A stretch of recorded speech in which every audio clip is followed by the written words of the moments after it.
नमस्कार मेरे प्यारे दोस्तों। सीजीपीएससी प्रीलिम्स के अंतिम दिनों की रणनीति या अंतिम 2 दिनों की रणनीति के हमारे इस नए वीडियो में आपका स्वागत है। मेरा नाम राजन तिवारी। इस वीडियो में हम पहली चर्चा जो करेंगे वो करेंगे आपके डर के बारे में। मैक्सिमम लोगों के कमेंट आ रहे हैं कि सर डर लग रहा है, कुछ याद नहीं हो रहा है। भैया डर लग रहा है, बुक के सामने बैठी हूँ, कुछ समझ में नहीं आ रहा है, उसके बारे में चर्चा करेंगे। दूसरा, आपको सबको पता है कि नींद बहुत ज़रूरी है, लेकिन नींद कैसे आएगी पेपर से पहले और दिनचर्या कैसी होनी चाहिए उसके बारे में चर्चा करेंगे। अगली चीज़ कि अंतिम के इन दिनों में हम क्या पढ़ें, कैसे पढ़ें, क्या छोड़ें, उसके बारे में चर्चा करेंगे। एग्ज़ाम में हमको क्या क्या ले के जाना है, जैसे एडमिट कार्ड में बोलता हूँ 3 ले जाओ, कोई दिक्कत नहीं होती। अगली चीज़, एग्ज़ाम हम कैसे दें, OMR कैसे भरें, क्वेश्चन को कैसे टेकल करें, और वो जो गैप रहता है ना उसमें क्या करें। कई लोग मोबाइल उठा के आंसर देखते हैं कि 2.43 है कि 44, फिर दुखी होते हैं, तो उसमें क्या करना है इसकी हम चर्चा करेंगे। पहली चीज़ है डर। आपने सुना होगा कि डर के आगे जीत है। मैं ये बोलता हूँ कि डर के पीछे हार है। मतलब सीधा सा प्रैक्टिकल चीज़ मैं बता रहा हूँ कि देखिए, डर सबको लगता है।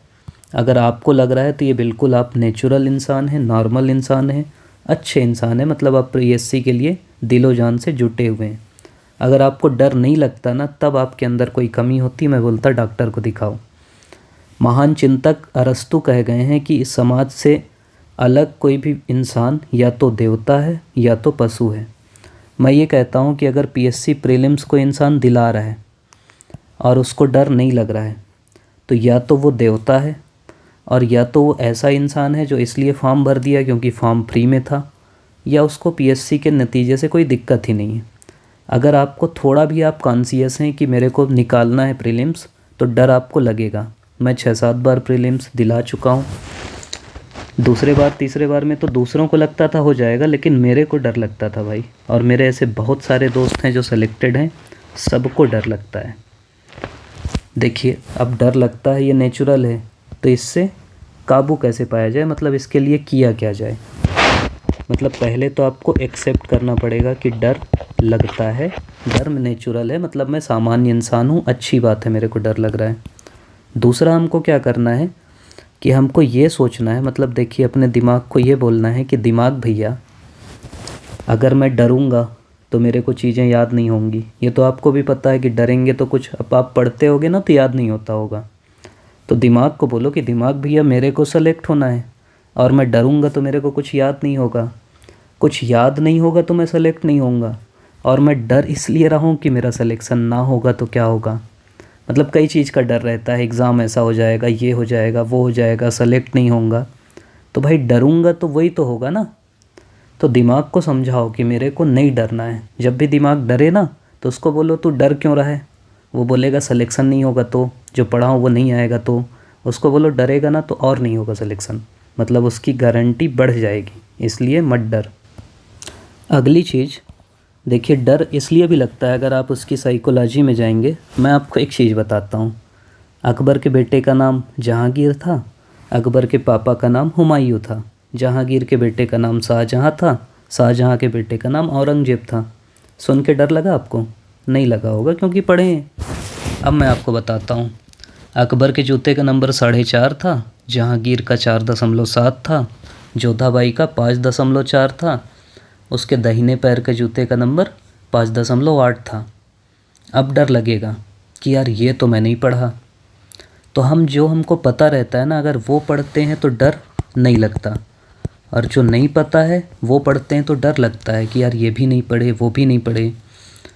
तो मैं आपको सीधा सीधा मंत्र देता हूँ, ऐसी कोई चीज़ मत पढ़ो जो आप अभी तक नहीं पढ़े हैं। जो पढ़े हैं ना उसी को रिवाइज़ करिए, आपका कॉन्फिडेंस बढ़ते जाएगा। अगर कोई चीज़ बहुत, जैसे मैं आपको बोला था हाई यील्डिंग टॉपिक जो PYQ में आए हैं, जिनके आने की संभावना है, जैसे करेंट है आपका, इकोनॉमिक सर्वे का डाटा है, उसको ना ऐसा पढ़िए। गीता में जो कहा गया है ना कि कर्म करो फल की चिंता मत करो, तो आप बस पढ़ लीजिए। मैं आपको भरोसा दिला रहा हूँ कि कोई भी चीज़ आप पढ़ेंगे ना, देखिए सीधी सीधी बात क्या है कि अपने को लगता है पढ़ के कि हमको याद नहीं हो रहा है, लेकिन हमको याद करना भी नहीं है ना भाई। हमको तो वहाँ 4 ऑप्शन हैं, 4 में से एक चुनना है। 4 ऑप्शन देख के हमको याद आ जाएगा। मतलब अभी आपको भले कितना भी लगे कि मेरे को याद नहीं है, वहाँ जब आप 4 ऑप्शन देखोगे ना तो वो चीज़ याद आ जाएगी। तो आप ये सोचो अपने दिमाग में कि मेरे को वो चीज़ याद आ जाएगी ऑप्शन देख के, और सही में याद आ जाती है, अभी नहीं याद आती। और दूसरी चीज़ ये भी समझाओ कि डरूंगा ना तो कभी याद नहीं आएगी। मतलब डर से आपका कम से कम 10 से 20 नंबर कम होता है। एक व्यक्ति ए है और एक व्यक्ति बी है, ये भी उतना ही पढ़ा है, ये भी उतना ही पढ़ा है, ये डर रहा है, ये नहीं डर रहा है, तो इसका नंबर ए का नंबर बी से कम 10 नंबर ज़्यादा आएगा। क्योंकि मैं आपको एक तुक्का वाला वीडियो दिया ना, वो जो नहीं डरता वही लगा सकता है, डरने वाला तो जो उससे बनता है ना वो भी नहीं बना पाएगा। वो तीजन भाई पंडवानी की है, वो भी शायद ना लगा पाए। तो डरना मना है, पहला सूत्र। दूसरी चीज़ है नींद। देखिए नींद आपको सबको पता है कि नींद बहुत ज़रूरी है, अच्छी दिनचर्या बहुत ज़रूरी है, लेकिन दिक्कत यह है कि नींद साली आती नहीं है। हमको क्या करना है, देखिए आज अभी अगर आप वीडियो देखेंगे रात को तो भाई आप फिर जगने वाले लोग हैं, या कल सुबह देखेंगे, परसों देखेंगे। अपने को क्या करना है कि जो आपका 10 तारीख है, 10 फरवरी मतलब शनिवार, इस दिन रात को 8 बजे के बाद, 8 PM के बाद आपको किताब नहीं उठाना है। ना तो नई चीज़ पढ़ना है, ना नई चीज़ देखना है। आपको कितना भी मन करे, मैं आपको एक चीज़ बताया ना कि अभी अगले 2 दिन में आप जो भी पढ़ोगे कुछ नहीं आने वाला प्रीलिम्स में। पिछले 4 साल का अनुभव है मेरा। तो आपको कोई नई चीज़ देखना ही नहीं है, कोई नई चीज़ पढ़ना ही नहीं है रात के 8 बजे के बाद। इसके अलावा दूसरा काम ये करना है कि रात के 8 बजे अच्छे से खा लेना है। अच्छे से खा लेना मतलब उससे पहले खा लेना है और कम खाना है। अगला काम ये करना है कि आपको ना कोई ऐसी चीज़ जो सॉफ्ट म्यूज़िक होता है, आपको मैं योग निद्रा की सलाह दिया था कि अब आप सो रहे हैं, धीरे धीरे सो रहे हैं, तो वो लगा के बढ़िया लेट जाना है। आपको हो सकता है फिर ध्यान आए कि यार ये तो नहीं पढ़ा हूँ, ये तो नहीं पढ़ा हूँ, ये तो छूट गया, ये बोला था ये भी पढ़ना है, ये बोला था ये सबसे ज़रूरी है। आपको मेरा ही वीडियो याद आ जाएगी, सर तो ये पढ़ने को बोले थे, भैया तो ये बोले थे। सब भूल जाओ भाई। आप अगर कुछ भी पढ़ने उठे ना तो आप ये मानो कि आपका प्रीलिम्स बिगड़ेगा। आपको नींद भी नहीं आ रही ना, ऐसा मेरे साथ भी 2-3 बार हुआ है कि मैं सोता था, नींद नहीं आती थी, दिमाग चलते रहता था। लेकिन आप सो गए ना, वही बहुत बड़ी चीज़ है। मतलब आपको भले नींद नहीं आ रही, आँख बंद रखे रहो। आपको बहुत है तो, जैसे कई लोग बोलते हैं मेरी आवाज़ ऐसी है, मेरे दोस्त लोग चिढ़ाते हैं कि सुनते हैं ना तो नींद आ जाती है। आप मेरा ही कोई PYQ वाला वीडियो लगा लो, किसी और का कुछ भी लगा लो, मतलब जो तेज़ी से ना बोले, बस उसको लगा के बस हौले हौले सुनते रहो और आँख बंद करे रहो। हो सकता है धीरे से आपको नींद आ जाए, नहीं भी आएगी ना तो आँख नहीं खोलना है। मेरे से वादा करो अभी कि आँख नहीं खोलना है। कई लोग ना इसी उसमें फंस जाते हैं, 2 घंटा तक आँख बंद करके लेटे रहते हैं, तीसरे घंटे उनको लगता है कि यार क्या मतलब लेटे रहने का, उठ जाते हैं, पढ़ लेते हैं इसी बहाने।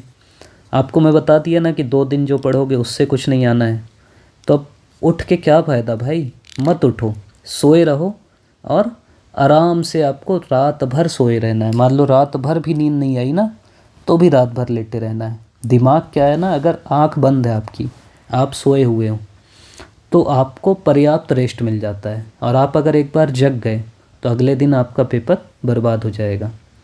तो दूसरा सूत्र मेरा मान लीजिए कि नींद पूरी लेना है। उसके लिए आप एक प्रैक्टिस ये कर सकते हो, अभी अगर वीडियो सुन रहे सो जाओ सुन के, कल भी टाइम से सो जाना, कल आपका फ्राइडे है, परसों भी टाइम से सो जाना।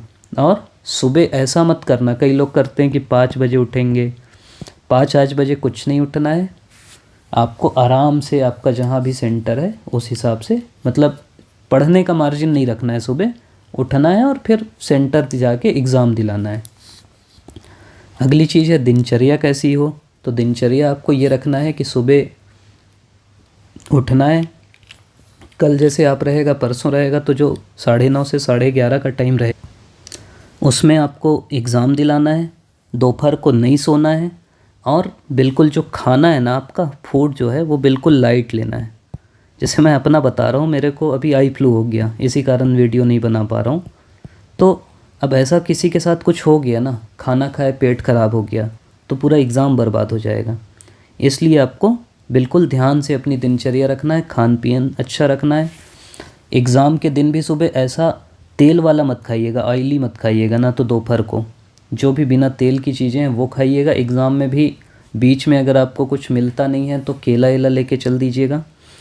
अगली चीज़ है विजुअलाइज़। विजुअलाइज़ मतलब क्या होता है कि आपको अभी से अपने दिमाग में ये सोचना है कि मैं पेपर दिला रहा हूँ, पेपर में मैं नहीं डरूँगा, मैं एक इतना पढ़ा हूँ तो मेरा पेपर अच्छा जाएगा। मेरे साथ साथ आप बोलते जाइए कि मैं पेपर दिलाने वाला हूँ, मैंने साल भर मेहनत की है, मेरा पेपर नहीं बिगड़ेगा, अगर मेरा नहीं बनेगा तो किसका बनेगा, मेरा पेपर बहुत अच्छा बनने वाला है, पेपर कितना भी ख़राब आएगा तो भी मैं बनाऊँगा। पेपर हो सकता है कि शुरू के 20 सवाल मेरे से ना बने तो 21वां मैं बनाऊँगा, हार नहीं मानूँगा, क्योंकि प्रीलिम्स एक कॉम्पिटिटिव एग्ज़ाम है। अगर मेरे से इतने पढ़ने के बाद 20 सवाल नहीं बन रहे हैं तो दूसरे से 25 नहीं बनेंगे। तो मेरे को अपना जो करेज है, अपनी जो हिम्मत है, अपना जो शांतपन है, कामनेस है, कूलनेस है, वो बना के रखना है। अभी से इमेजिन करिए कि आपको नहीं डरना है, क्योंकि अगर आप डरे पेपर के अंदर तो आपका पेपर बिगड़ा। तो अपने को समझाइए कि पेपर में कुछ भी आ जाए, तूफान आ जाए, ऐसा भी हो सकता है ना कि पीएससी वाले मज़ा लेने के लिए 80 सवाल कठिन दे दें, 20 ही सवाल सरल रहें, तो कोई भी डर जाएगा कि इतना कम तो कट ऑफ जाएगा नहीं। पीएससी का कट ऑफ 130 भी हो चुका है और 87 भी जा चुका है। तो ये सोचिए कि जो 130 वाला कट ऑफ देखा होगा, जब ये 87 वाली स्थिति आई होगी तो वो तो ऐसे ही डर गया होगा कि 130 तो मेरा बनना नहीं है, तो कुछ भी किया होगा, हड़बड़ा गया होगा। इस साल पेपर टफ आया था।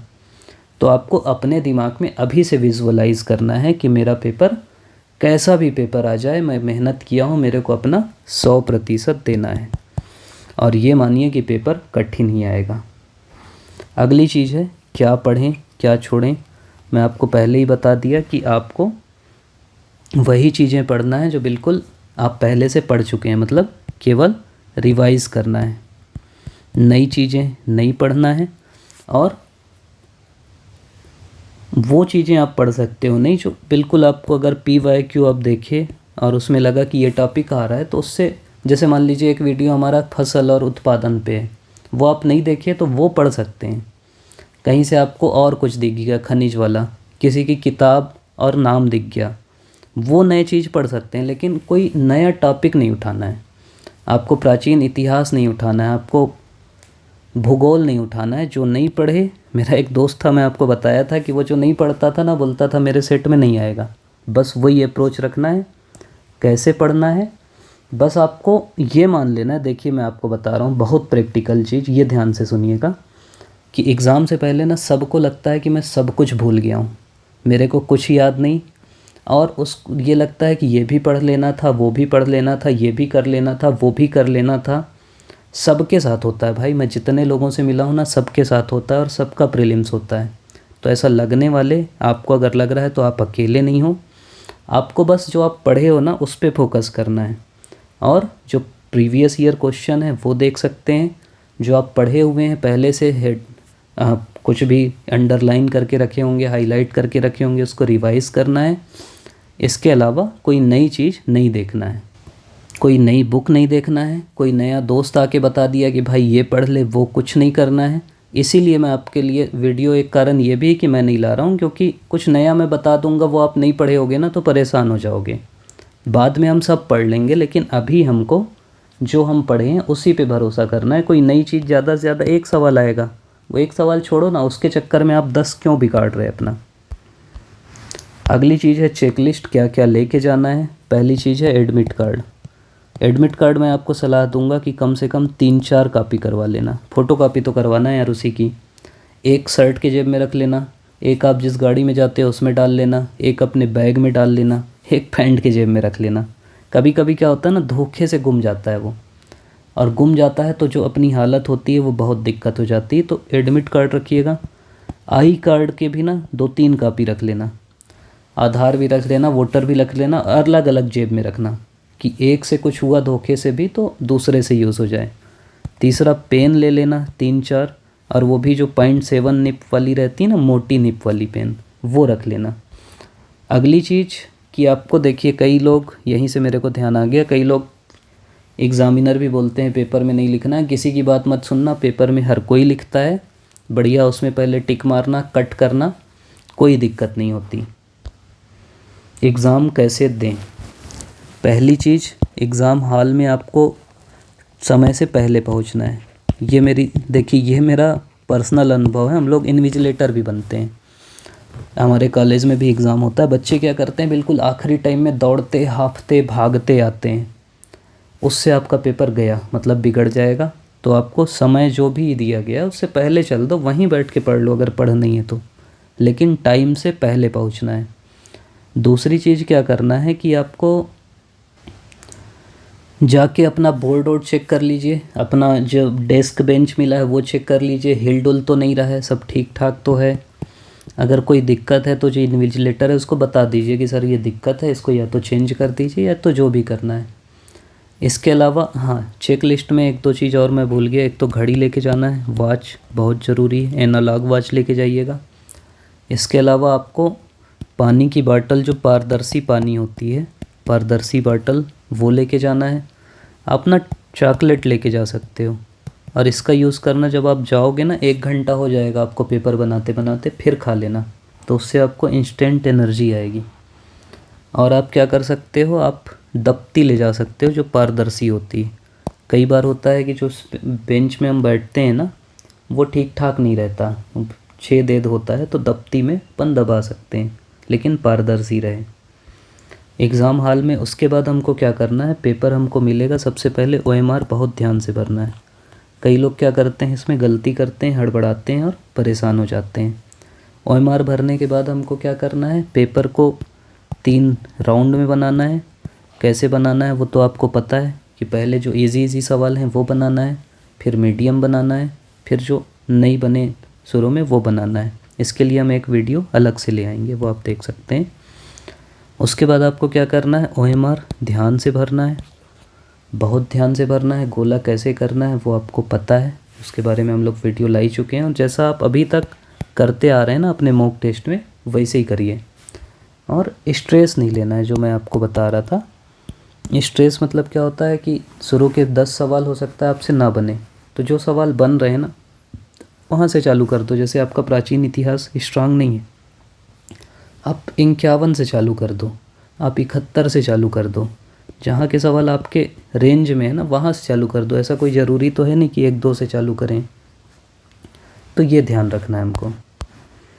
अगली चीज़ है गैप में क्या करें, तो सबसे बड़ी गलती बच्चे करते हैं, आंसर मिलाने लगते हैं कि मेरा ये आया, मेरा वो आया, इसका उत्तर ये है, इसका उत्तर वो है। देखिए इसके लिए ना पूरा समय है आपके पास। यहाँ अगर आप आंसर मिलाए और आपका गलत हो गया, और ये मेरा पर्सनल अनुभव है कि कभी कभी एक सवाल था उसमें मैं सही किया था, लेकिन वहाँ 10 लोग बैठे थे चाय की दुकान में बात कर रहे थे और बोले कि ये नहीं, इसका उत्तर B आएगा। तो हमको क्या करना है, उनकी जो बातें हैं ना उसको नज़रअंदाज करना है। मेरा दिमाग गर्म हो गया कि यार साला ये भी गलत हो गया। उस चाय की दुकान में मेरे 3 से 4 सवाल गलत हो गए, और गलत कराने वाले ऐसे लोग रहते हैं जो कभी सेलेक्ट नहीं होते, कभी मेरे को इंटरव्यू में वो नहीं मिले। तो आपको अपने ऊपर भरोसा करना है, गैप में कोई प्रश्न नहीं मिलाना है। जैसे ही आपका प्री ख़त्म हुआ ना, वो पेपर को बिल्कुल दबा दीजिए, दफना दीजिए, मतलब वो आपको नहीं मिलना चाहिए भाई। CSET दिलाने के बाद तो वही काम करना है। फिर कुछ लाइट भोजन कर लीजिए, डोसा टाइप का, इडली डोसा टाइप का। और CSET के जो फार्मूले हैं वो रिवाइज़ कर सकते हो आप, लैंग्वेज रिवाइज़ कर सकते हो, बाकी चीज़ रिवाइज़ कर सकते हो। तो गैप में एक काम आप और कर सकते हो, मैं तो कर लेता था, चादर ले जाइए। अगर आपका घर पास है तो जाके लेट लीजिए, पास नहीं है तो चादर ले जाइए, वहीं बढ़िया बिछाइए और आराम से 15-20 मिनट की नींद ले लो। नींद बहुत ज़रूरी है CSET में। नींद अगर आप ले लिए ना तो पर्याप्त अच्छा रहता है। तो ये चीज़ हम गैप में कर सकते हैं। अगला चीज़ वही है कि पेपर कैसे अटेम्प्ट करें, उसके लिए हम एक वीडियो ले ही आएंगे, ये ज़्यादा लंबा हो जाएगा। आप अभी तक देख रहे हैं, इसके लिए आपका बहुत बहुत धन्यवाद। आपका एग्ज़ाम बहुत अच्छा जाए, ये मेरी भगवान से कामना।